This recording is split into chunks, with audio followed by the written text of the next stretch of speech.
Build a multi-million-dollar enterprise for the kingdom of God. This is business architecture for kingdom ambassadors. A secret to success, the multimillionaires' approach to business culture. Your business culture is the fundamental support for your future vision. It supports your systems, talent, and management strategy. Your values determine your business culture. They are the shared attitudes, beliefs, assumptions, and behavior that create your working environment and business results. The elements of your culture are your values or principles. In this video, I will use both words to mean the same thing. Steve Carter writes in 5 Reasons Why Culture is Important. Your company's culture is what defines it. As the only true identity of the company, the culture, values, and norms are what forms the personality of the organization. It is imperative to build a strong culture that establishes a foundation for your company. It's important to embed a strong foundation of values if you want a prosperous and growing business. Quality, excellence, timeliness, and good business practices are in short supply in our country. These are good values to adopt. Consumers are hungry for excellent businesses with great values. What's happening when you think you have shown the importance of your values/principles to everyone in your organization and tried to model and support them as often as possible, yet some people are not adhering to the agreed upon values/principles? An example could be a worker or associate not showing compassion to a customer or coworker when compassion is one of your principles. Another might be turning in sloppy or inadequate paperwork when excellence is one of your values. A third example might be an associate designing a complicated system of buy-in for customers when simplicity is a company value. These values or principles are actually behaviors. These behaviors may not be normal to everybody.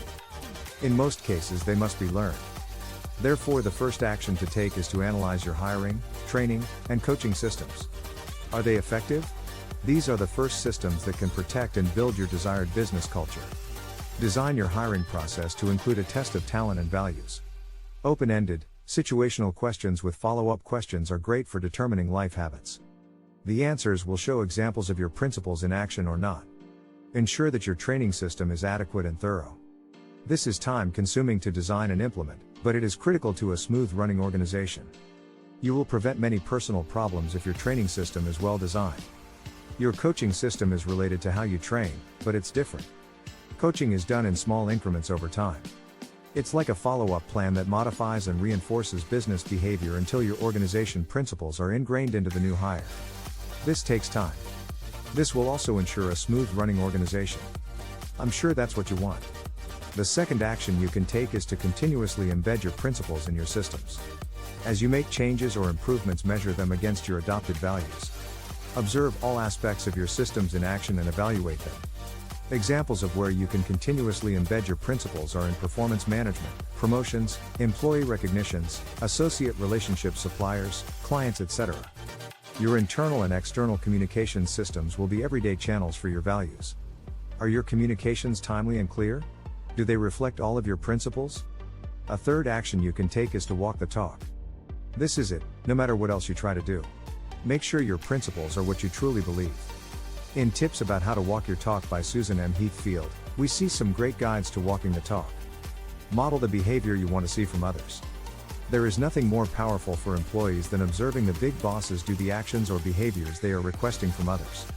As Mahatma Gandhi said, become the change you wish to see in the world. And it will happen. If you make a rule or design a process, follow it yourself, until you decide to change it. Why would employees follow the rules if the rule makers don't? Act as if you are part of the team, not always the head of it. Dig in and do actual work, too. People will appreciate that you are personally knowledgeable about the effort needed to get the work done. They will trust your leadership because you have undergone their experience.